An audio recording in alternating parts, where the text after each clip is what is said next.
7월 29일 수요일, 오늘 10% 이상 급등한 종목과 그 이유에 대해서 알아보겠습니다.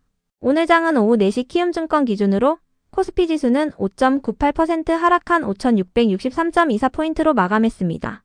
외국인은 매도, 기관은 매수로 임한 가운데 개인은 매도로 대응했네요. 오늘 코스피 거래 대금은 47조 원입니다. 한편 코스닥 지수는 6.12% 하락한 662.68포인트로 마감했습니다. 외국인과 기관은 매수로 임한 가운데 개인은 매도로 대응했네요. 오늘 코스닥 거래 대금은 6조 원입니다. 그럼 본격적으로 오늘의 급등 종목들을 살펴볼게요.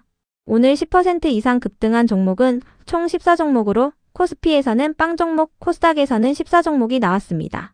이 중 상한가 종목은 엔젤로보틱스, 매드업, 오가닉티 코스메틱 3종목이고요.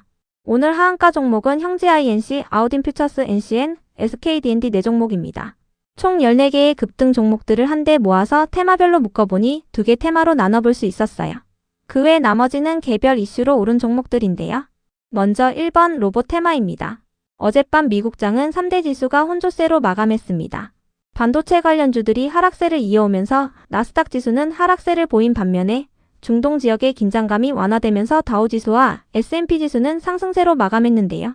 최근 중국이 반도체 핵심 제조 장비인 노광 장비를 독자 개발하는데 착수했다는 소식과 더불어 중국 메모리 업체인 창신 메모리가 중국 증시에 상장한 점도 지속 이슈로 작용되며 반도체 기업들이 하락세를 이어오고 있어요. 하이닉스의 실적 발표를 앞두고 하이닉스 ADR은 어젯밤 8% 하락한 130달러로 마감하기도 했는데요. 하이닉스는 오늘 아침 실적 발표를 통해 전년 동기 대비 매출액이 256% 증가한 79조 원을 기록했다고 발표했으며 이는 시장 예상치였던 82조 원을 밑도는 수치였습니다. 영업이익은 전년 동기 대비 557% 증가한 60조 원을 기록했으며 이는 예상치였던 63조 원을 밑도는 수치였습니다. 하이닉스는 실적 컨퍼런스콜을 통해 핵심 고객을 포함한 10여 개의 고객사들과 장기 공급 계약 협상을 마무리했으며 추가 논의도 이어가고 있다고 밝혔는데요. 또한 청주 공장의 양산 일정을 앞당기고 내년 초에 용인 일기팹 클린룸을 가동하여 공급 확대를 서두를 방침이라고 밝혔어요.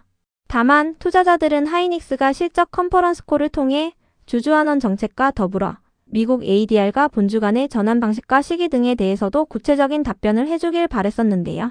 이와 관련한 궁금증은 해소되지 않았다는 평가가 나오고 있습니다. 이 같은 소식들 속에서 하이닉스는 장 초반에 5%가 넘는 상승세를 보이기도 했지만 상승폭을 반납하며 18%의 급락세를 보이기도 했습니다.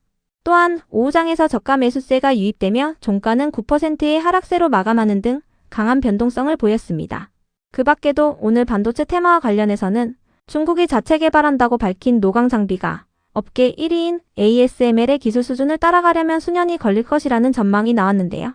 또한 중국이 노광 장비를 개발할 경우 시장에 있는 기존 제품들과 특허 분쟁에 휘말릴 수 있다는 전망도 나오고 있습니다. 참고로 한국 시간으로 목요일 오전 3시에는 연준의 FOMC 회의 결과가 발표될 예정이며 오전 5시 전후로는 메타와 마이크로소프트의 실적 발표가 예정되어 있습니다.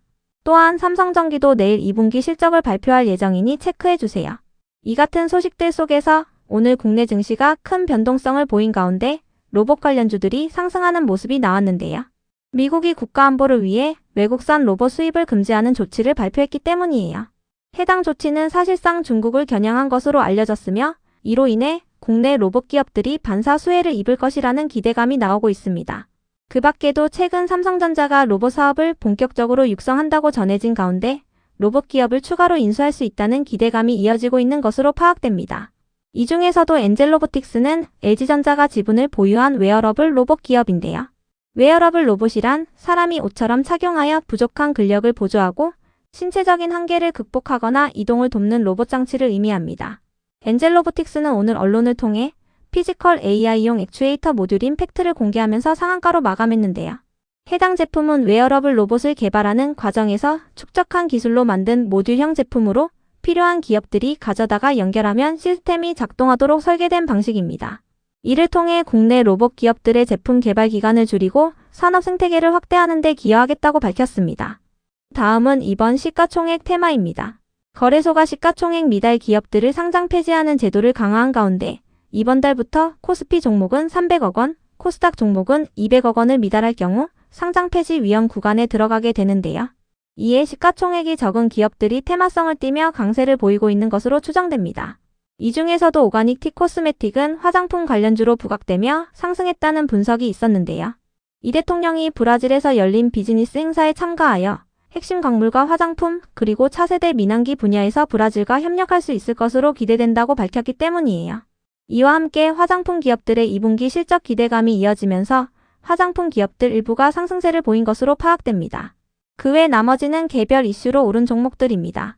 먼저 매드업은 7월 1일에 상장한 기업으로 인공지능을 기반으로 한 광고 대행과 마케팅 사업을 하고 있는데요. 오늘 2분기 호실적을 발표하며 상한가로 마감했습니다. 전년 동기 대비 영업이익이 126% 증가한 37억 원을 기록했습니다. 이어서 아이크래프트는 월요일날 인공지능 테마가 상승하면서 상한가로 마감한 바 있는데요. 아이크래프트는 엔비디아의 협력사로 엔비디아의 인공지능 인프라 솔루션을 국내 기업들에게 공급하고 있습니다. 특히 아이크래프트는 지난주 주식회사 BNINC와 322억 원 규모의 공급 계약을 체결했다고 공시한 바 있으니 참고해주세요. 엔비디아의 인공지능 인프라 솔루션을 공급하는 계약으로 최근 매출액 대비 15%에 해당합니다. 계약 기간은 내년 3월 31일까지입니다. 한편 오로라의 급등 이유는 파악되지 않았습니다. 끝으로 오늘은 하한가를 간 종목도 4개가 있었는데요. 먼저 형지 INC와 아우딘 퓨처스 NC에는 시가총액이 기준치를 미달하여 관리 종목으로 지정될 수 있다는 우려가 나오며 하한가에 들어간 것으로 추정됩니다. 이 중에서도 형지 INC는 월요일 장마감 후 관리 종목 지정 우려 공시가 올라왔으며 어제 장마감 후에는 투자주의 공시도 올라온 가운데 이틀 연속 하한가로 마감했습니다.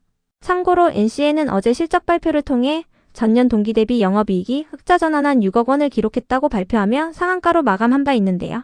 오늘은 하루 만에 급락세를 보이며 하한가로 마감했습니다. 다음으로 SKD&D는 어제 장마감 후 1367억 원 규모의 주주 배정 유상 증자를 결정했다고 공시하며 오늘 하한가로 마감했습니다. 채무 상환 자금을 확보하기 위한 유상 증자로 신주 배정 기준일은 9월 2일이며 주당 2.4주를 배정합니다. 신주 상장 예정일은 10월 28일입니다. 그럼 오늘의 거래량과 거래대금 상위 종목들을 시장별로 살펴보고 마칠게요. 대체거래소 도입으로 인해 3시 30분까지의 데이터와 다소 차이가 있을 수 있습니다. 먼저 코스피 시장에서 거래량 상위를 기록한 종목을 살펴보겠습니다. 1위가 삼성전자, 2위는 하이닉스, 3위는 대원전선, 4위는 흥하해운, 5위는 삼성중공업, 6위는 삼성전자 우선주, 7위는 두산에너빌리티, 8위는 한원시스템, 9위는 고려산업, 10위는 하나솔루션입니다. 이 중 10% 이상 상승한 종목은 없었습니다. 한편 코스닥 시장에서 거래량 상위를 기록한 종목은 1위가 CP시스템, 2위는 다날, 3위는 아이로보틱스, 4위는 셀리드, 5위는 ICH, 6위는 대한강통신, 7위는 코스모로보틱스, 8위는 SI리소스, 9위는 알트, 10위는 현대모백스입니다. 이 중 10% 이상 상승한 종목은 아이로보틱스, 현대모백스입니다. 모두 로봇 관련주입니다. 다음으로 코스피 시장에서 거래대금 상위를 기록한 종목을 살펴보겠습니다. 1위가 하이닉스, 2위는 삼성전자, 3위는 삼성전기, 4위는 SK스퀘어, 5위는 삼성전자 우선주, 6위는 현대차, 7위는 네이버, 8위는 셀트리온, 9위는 두산에너빌리티, 10위는 HD현대일렉트릭입니다. 이 중 10% 이상 상승한 종목은 없었습니다. 참고로 셀트리온은 오늘 언론을 통해 올해 안으로 차세대 비만 치료제 후보물질의 비임상 결과를 공개하고 내년 상반기부터는 항체약물 접합체 신약 후보물질의 초기 임상 결과도 순차적으로 발표할 계획이라고 밝혔는데요.